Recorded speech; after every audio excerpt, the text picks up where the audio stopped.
Welcome to the Personality Couch podcast, where we discuss all things personality and clinical practice. I'm your host, Doc Bach, and I am here with my co-host, Doc Fish. We are both licensed clinical psychologists in private practice, and today we will be talking about how we diagnose personality disorders in clinical practice. Qualified mental health professionals are the only ones able to make this diagnosis, and psychological testing is particularly useful in parsing out personality. We're going to unpack what that looks like as well. So let's jump right in. All right. So the first thing with personality disorders that we have to remember is that these are especially complex. I don't think we can say that enough because they're hard even for professionals to spot, to identify, and to accurately be able to say, oh yeah, this is what this is. This is where we can get really confused. We can get tangled up in the personality drama if we're not careful. So absolutely, this has to be from a mental health professional, the only ones qualified to make the diagnosis for personality disorder. But really, given how complex personality disorders are, it needs to be someone who's competent and who has the training to do so because of the complexity and trickiness.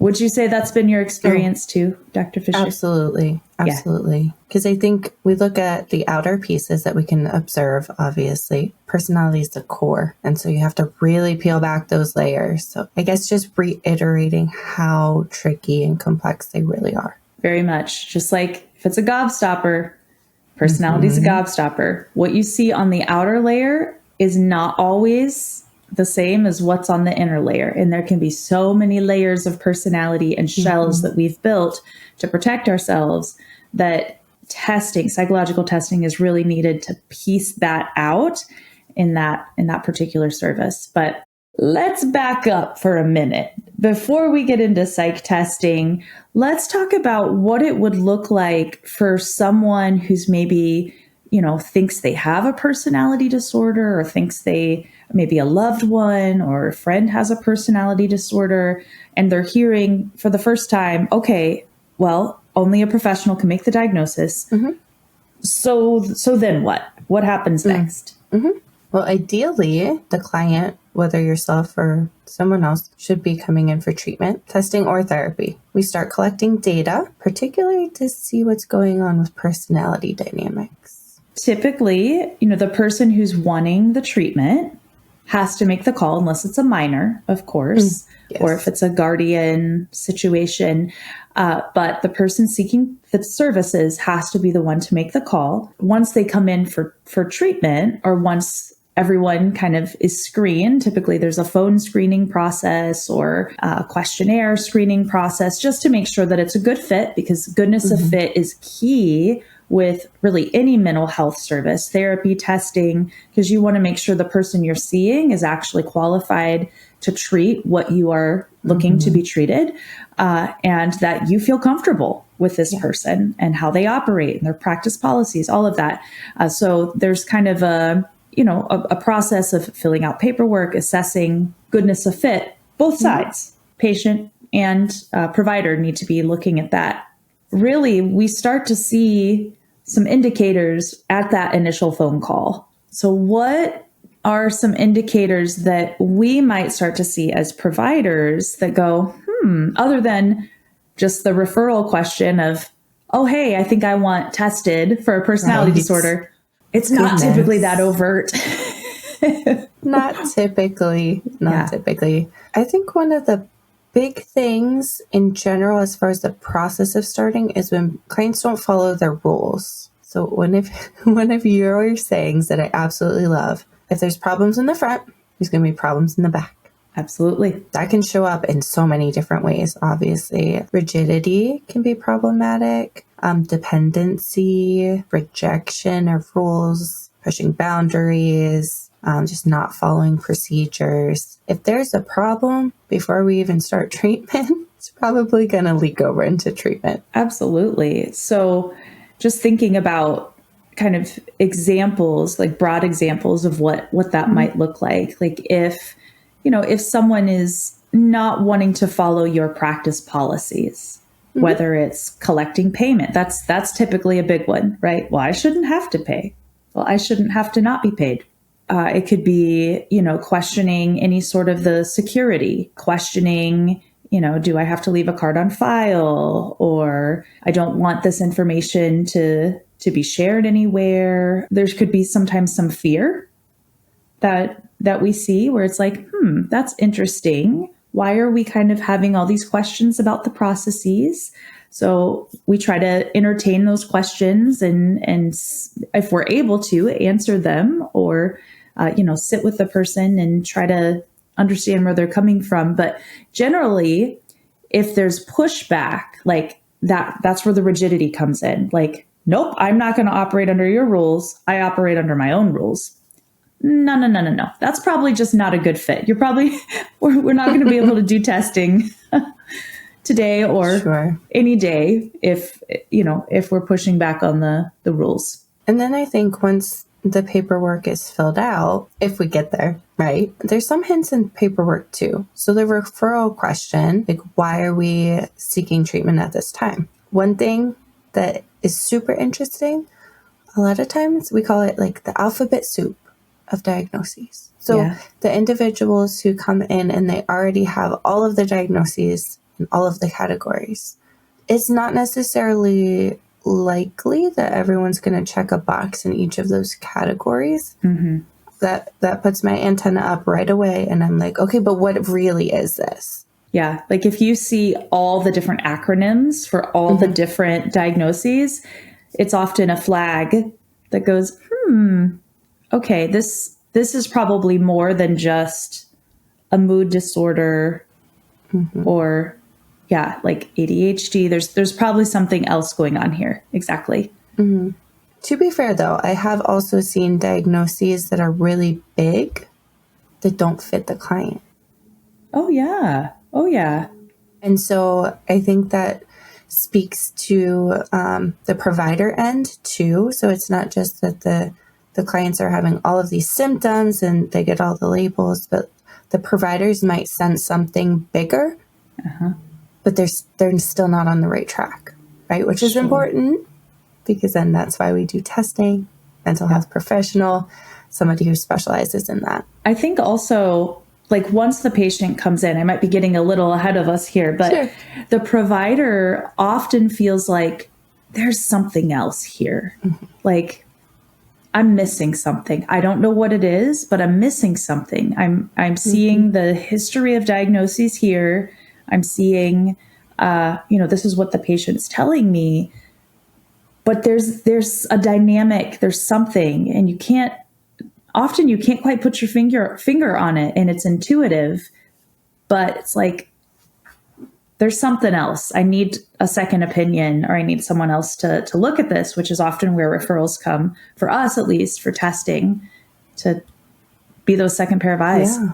I think it's a theme too that I've noticed specifically for medication providers referring clients of there's something I am missing that I can't put my finger on because there's been so many multiple like unsuccessful medication attempts. Right. That should have worked. And that's also an indicator that, this may be more than just mood or cognitive.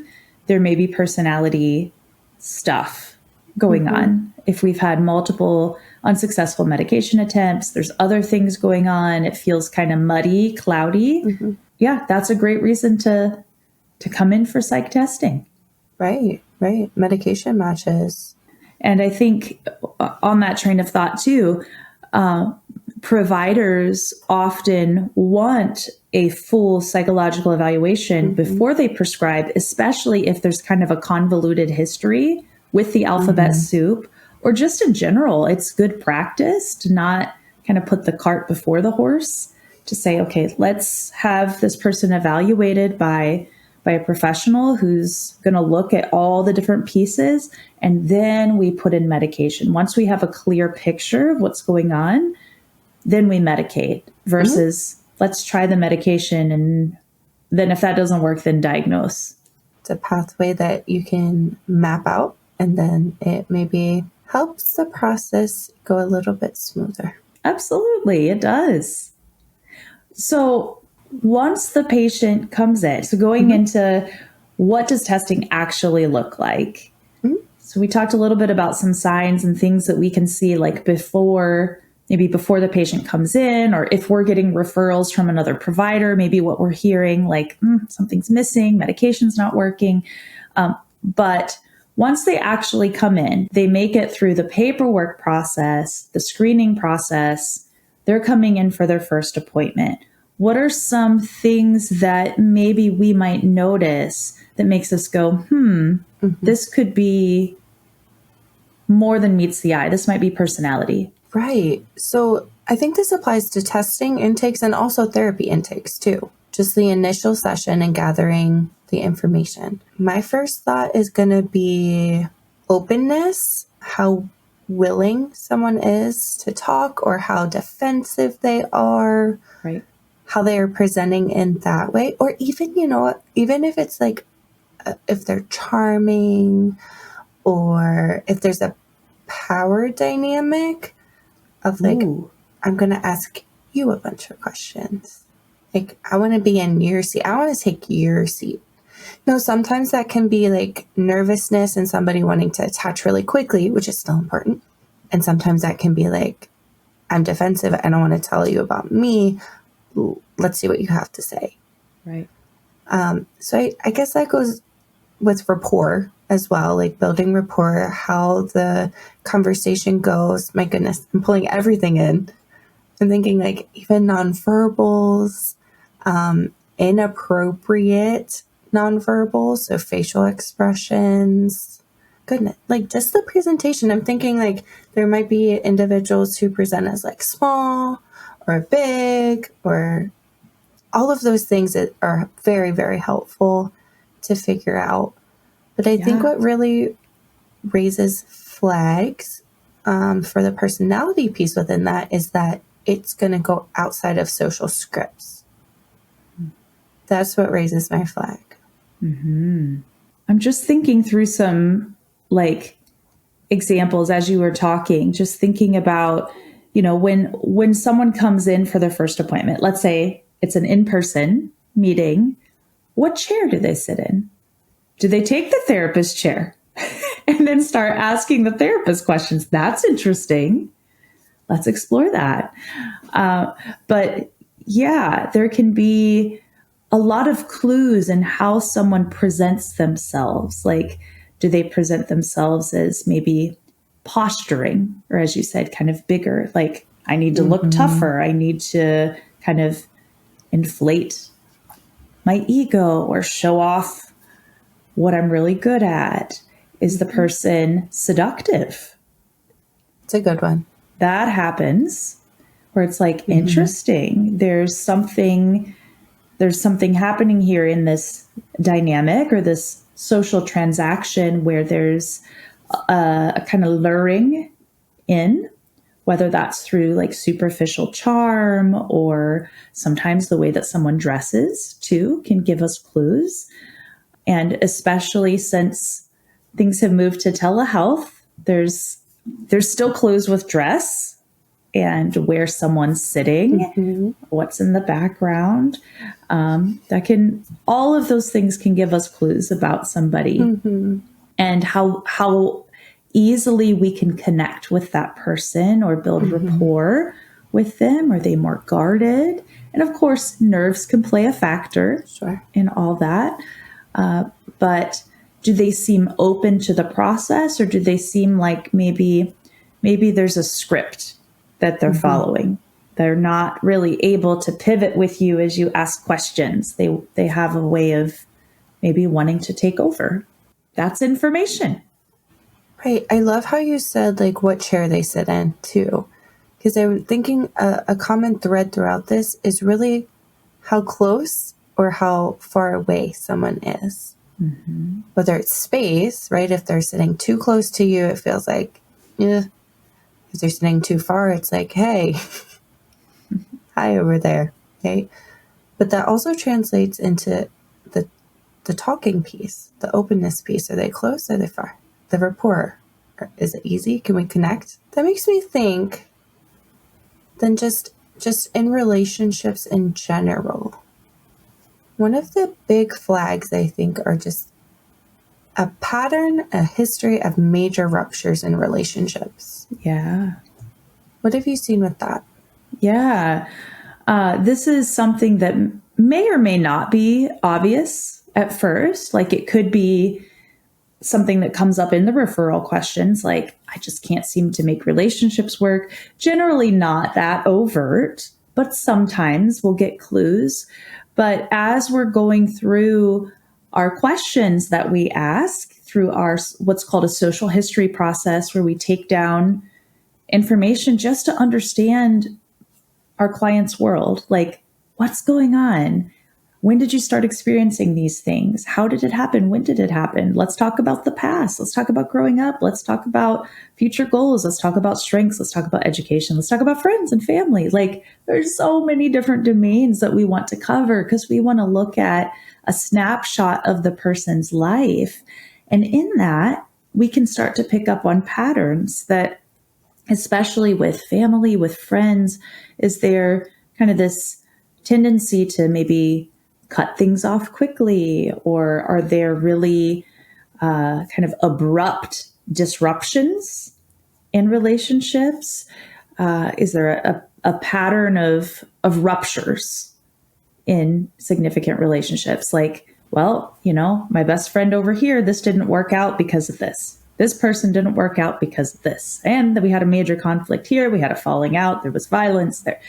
That's when it's like, oh, okay, we're having a hard time in the social world, which is one of the hallmark pieces of all personality disorders, that social relationships operating in the social world is deficient. There's so many different boundaries we could talk about, really. I think the one that really is helpful for me to understand is my own pull or my own reaction, my own gut feeling to what's happening in the room. One of those reactions can involve safety, right? Do I feel safe with this person, or do I feel like I want to run and hide? Do I feel like I need to fight or defend myself, or am I uncomfortable? What's happening with safety wise? Right. There's also a pull to rescue, I think, a lot. And I think this is very, very common in therapy dynamics in general. Absolutely. We're helpers, right? And so a person in pain is coming. We're going alongside them to figure out their journey of health, but we're not supposed to rescue them. But sometimes my gut is like, oh my gosh, I want to put them in my pocket, take them home, make sure they have all the things they need. That reaction is not common. And I know myself enough that it's especially not common for me. That is a huge flag for okay, something's going on here. Have you felt, what does your gut tell you sometimes? What's a flag for you? Yeah. Well, this takes me back to what you were saying earlier about those nonverbals of what else is being communicated, and what else is happening in the room, virtual or in the real space, the physical space. Is the person's affect or facial expressions, is that in line with what they're saying, or is something off? And this is where your body will often register this before your brain does, because your body goes, ooh, something's not right about that. And then sometimes it's afterwards, once we're not in the moment, that we can kind of think back and go, oh, they did say that, didn't they? And this is why it's important that we take good notes too. And ethically, we're required to document, and legally as well, we have to document what happens. But that can also help ground us to know, okay, this did happen. This was the reaction. But for me, absolutely, I feel it in my gut, that there's something else going on. So that, in conjunction with lots of ruptures in relationships, alphabet soup potentially coming in, or maybe different providers have had different opinions. about what's going on, can't land on a diagnosis, but getting pulled somehow and not even fully knowing how, but your body is detecting that something's off. Right. As you were talking, I was thinking, I think I feel that when the session ends and I feel off my baseline. Mm-hmm. Right? We all have a baseline of how we operate or how we feel throughout the days, right? And if I'm like I'm off center. Mm-hmm. Like, what just happened? It wasn't, I can't necessarily verbalize in that very moment what's wrong or what's off, but I can identify, I'm off my baseline. Something pulled me. Right. And again, this is where it's so important to be in tune with yourself to even know that versus just getting into the confusion, like getting pulled into the confusion, which is so easy to do. And if you're feeling confused, that's an indicator. Like, Yes. there's something here. Maybe the client feels confused. Maybe there's all these different personality layers and mood and other psychological factors that are contributing to make this confusing. One more thing I want to add would be attachment. Ooh. Because we're pulling in all of those like nonverbal things, the ruptures in relationships that occurred, or as a pattern. I think that all goes into attachment. It's so intriguing, fascinating, important to see the attachment process because you're essentially meeting someone for the first time. Yeah. And with how therapy or testing intakes are, right, it's technically one-sided, right? Therapy is not supposed to attach to client. We're supposed to hold and container. So if we have somebody who quickly attached, that's a red, not a red flag, right? But that's a flag. Yeah. Okay. They're like, oh, you're the best therapist I've ever had. I'm so excited. Or like overdoing it with compliments or just you can kind of feel that quick attach. Right. Like you're up on a pedestal you didn't ask to be on a little too soon. Yes. But the tricky part is that, we probably like it. So human. Why are we not going to question that, right? That is a tricky one. But then we also have the attachment where it's, I kind of break through to that client. They felt like cold or detached or aloof. And how am I going to do therapy? How is testing going to go? Are they actually telling me the things that we need to know? This is where it can also be interesting, the kind of the cross section of multiple different personalities in the room. So sometimes, like when you and I have shared cases before, sometimes I'll have an experience and you'll have an experience, probably most times. And it's like, I've actually felt the same thing. And then other times it could be like, I actually had a quick attachment to that person, or I didn't. I felt something different. And it can be different depending on the person because each one of us has our own temperament and we have our own stuff that we try to container as much as we can. But we're human, and that relationship is the healing part of the treatment process. Absolutely. For therapy in particular. So it's important clinically to look at that. So all of those things that are not clear cut and are so complex.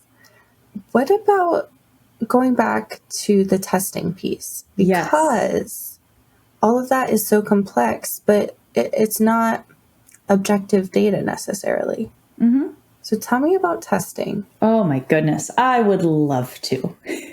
So this is exactly why testing is necessary for personality disorders, because all of the stuff that we're talking about it's kind of nebulous. It's like, okay, what is that? Or what does that actually look like? Because it's intuitive. So much of it's intuitive and kind of like that bird's eye view, like watching the dynamics play out in front of you while you're in the moment, which is so hard to do.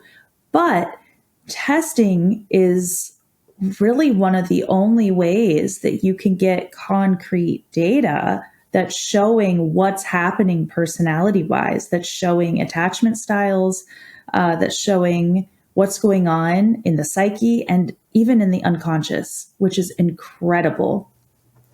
So psych testing is when we take a battery of empirically based tests. So we have multiple tests that we use to make up this battery. And empirically based means that it's backed in research. And we take all of these tests up against the backdrop of the patient's story, what they've told us about themselves, any observations that we've had that are relevant. All of that is a backdrop. When we look at the data from testing, we look at things that are what we call clinically significant, which means it's meaningfully on the fringes or sidelines of normal. So it doesn't quite fit that normal. Right. Meaningfully on the fringes or sidelines of normal. So it's important to look at when we're looking at kind of the normative population, everyone else. Most people aren't really reporting these things or having these experiences. But over here, this is clinically significant. So we pay attention to this. We pay attention to these elevations. And we do that within each test. There's multiple different domains within each test that we're looking at. We look for clinical significance. And from that, we can pull together the threads to make sense of what's going on with the patient, again, against the backdrop of their narrative, their life story. And that's where the beauty of art and science meet. All that intuitive stuff, the pulls, the empirically validated test data come together into a report. So what I'm hearing is that, first of all, we're not diagnosing based on one test anymore. We need multiple. Absolutely. And then we even take those multiple pieces of data, the different tests, all of that information we get objectively. And we're not just even looking at the numbers, we're interpreting it within the context of who this person is and their story. So even if the numbers look the same for two different people, they might mean something different based on the framework. Yep. Okay. Yep. That is complex. It is. That's where we get into the art and science of it. Right. What data would be helpful to talk about here that we use in testing? Well, there's several tests in particular that I find meaningful, and I think you do too, Doc Fish. The one that stands out as like the big player is Milan's measures. So we've talked about Milan before. He is, in my opinion, the greatest of all time with regard to understanding and piecing apart different parts of personality and helping us diagnose it more accurately. And he created several different personality measures for non-pathological to pathological to preteens, teens, adults, looking at emerging and overall patterns as well with personality functioning. So for adults, we use what's called the MCMI. This can be super, super useful in looking at all the personality pieces. So if each personality possibility that we have within like the DSM or within different psychological conceptualizations, if each one's like a slider or like a fader, we see, okay, how much of this is here? How much of this personality style type trait is here? And is it in excess? Because if it's in excess, it's most likely going to be working against the patient and not for them. It's going to be interfering with their ability to socialize, to engage in the social world. And that's most likely where it's diagnostic. So sometimes we'll see those sliders or those faders go up for multiple different personality possibilities, which we have to interpret carefully and within the context of the whole person's story. And then within each one of those personality domains, there's subdomains, and what in particular is elevating those. So there's so many details that we have to consider. I feel like this is a good place to say that this might be why the testing process can take so long. There's so many different pieces. You want to put all the data together. That can take a little bit. Absolutely. This is where we don't want to get in the habit of being lazy diagnosticians. And by that, I mean, it can be tempting to skip through the process of like looking at every piece of the puzzle and analyzing it and putting it together and just skipping to the end and saying, yep, this is what it looks like. Here's your diagnosis. Have a nice day. That's really lazy diagnosing, and many times borders and goes into unethical land.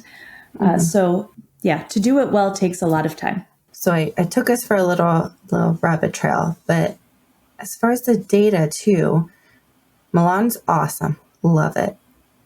One of my favorites are also projective measures. So what projective measures is that you're not necessarily getting numbers. You're getting an abstract piece of data. An easy one to talk about would be like finishing a sentence. You can put anything you want. People often react to this because they don't know what to put because there's no direction.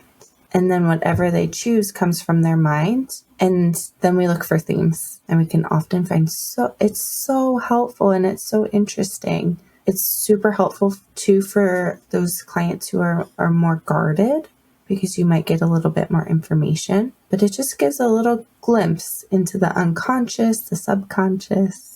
It does. And that also makes me think that where we can run into challenges too with testing is if someone is not being forthright. Thankfully, we have tests that are robust and have validity scales built in and will give us an indicator if there's too many inconsistencies. So we're able to look at things and go, this doesn't make sense. And again, does this data make sense within the context of this person's life, the symptoms that they're reporting? And if not, why? Because all data is data. Even rotten data is data. Yep. Why is it rotten? Okay, garbage in, garbage out. Like if someone is not being forthright, the results are going to be not fully a picture, but people always give us clues about themselves. Always. I think this kind of goes into maybe our internal process during testing and during like putting all that data together, filling the holes, making sure everything's good. How can our internal process influence or help with diagnosis, with testing? Yeah, this goes back to what we were talking about at the beginning. All of that is data. Everything is data. From that first phone call, that first connection point, through the paperwork process, through the first appointment to the last, all of that is data. Your own internal reactions, tune into your channel. What's your channel number? Tune into it and figure out like, what are you responding to? What are the things that you notice? What are you observing in the room? Be fully present, engaged with the patient, but also it's this weird like meta bird's eye view. Yes. What's going on, and not just what's going on in the transaction, but what's going on inside of me. What's my gut saying? What am I responding to? And all of that is so useful in understanding the whole picture of what's going on with the person. But it takes time. It takes time to go through all that. Absolutely. Yeah, and that's such a complex meta thing because it's so different for every person. Even with the report writing and putting all that data together, is it confusing? Do you feel helpless? Are you angry? Sometimes it's a parallel process. And what I mean by that is that your reaction may parallel or be very similar to what the client's feeling. If the client's feeling helpless, you might also feel that way in writing the report. Yeah. It's so interesting. And that's, again, why you have to really understand yourself and tune into your channel, like you said. Yeah, very much so. Okay, so we talked about all of this testing process. What happens when someone gets tested then? Like when, I guess, there's a report, we've been mentioning that. Mm-hmm. What happens? Yeah. So they come in for testing. If they make it through the initial screening process, for us at Quest, it's usually one intake session where we go over the social history, kind of a longer session. Sometimes we have to break that into multiple, depending if it's like a longer narrative. And then we have usually one, sometimes as many as 3 testing sessions, depending on what they're coming in for. And then we take all the data. We spend a lot of time writing it up, synthesizing it, integrating it, interpreting it, putting it into a very detailed report. And then we have a feedback session where we go over all that information with the patient. At Quest, we will actually show the data so that the patients can see the graphs and the elevations for themselves. And we explain it, like, this is what this means. And then we pull those threads, pull those things together and name, this is what's going on. From that, we can provide referrals and recommendations for treatment. So if we have the right name for things, then we know how to treat. That's where we parallel the medical model here. In a formal report, we're going to have all that. We're going to have the write-up of the data, the extensive social history, everything synthesized, diagnosis, recommendations, and sometimes referrals as well. So we don't just stir it all up and leave people hanging. We give resources. And again, the goal is to really have the right language to know how to treat, because depending on what's going on, you're going to need different treatment for that, just as you would for medical. Where can you get testing? So you mentioned Quest, of course. Right. So testing, at least in our area here in the Hampton Roads area, it's hard to find. Depending on where you're at, they may have more resources and more testing available. I would recommend starting with Psychology Today. That's a great resource. It's a hub of different places that kind of hang their shingle of, this is the services that we provide. You can put in your zip code and the type of service you're looking for. It will populate different providers who are able to treat those concerns in that area. So that's an option. A Google search of like psychological testing near me, assessment near me, psych testing, whatever diagnosis you're looking into, like ADHD testing near me, personality testing, trauma testing. You can Google that. There are also more global resources. So NAMI can be really helpful. NAMI.org. They have a bunch of resources. It may not have providers in your area, but there are just kind of general resources. There's a bunch of different websites like that we can put in the show notes for this episode. Awesome. Okay. Yeah. And last thing, if we have any listeners that are in Virginia, we are able to see patients in Virginia for psychological testing, and especially the Hampton Roads area. That deep dive evaluation. Yes. Deep dive. This isn't a quick fix. Do you want fries with that? We're not the notary. Here's your diagnosis that you researched. Like, it's a very in-depth process, and there has to be an open mind to going into this. Sure. All right. And on that, we'll go ahead and close for today. Just want to thank you for joining us, and do join us next time as we dive deeper into clinical practice, personality disorders, as well as different personality types and structures. Be well, be kind, and I'll see you next time on the Personality Couch. This podcast is for informational purposes only and does not constitute a professional relationship. If you're in need of professional help, please seek out appropriate resources in your area. Information about clinical trends or diagnoses are discussed in broad and universal terms and do not refer to any specific person or case.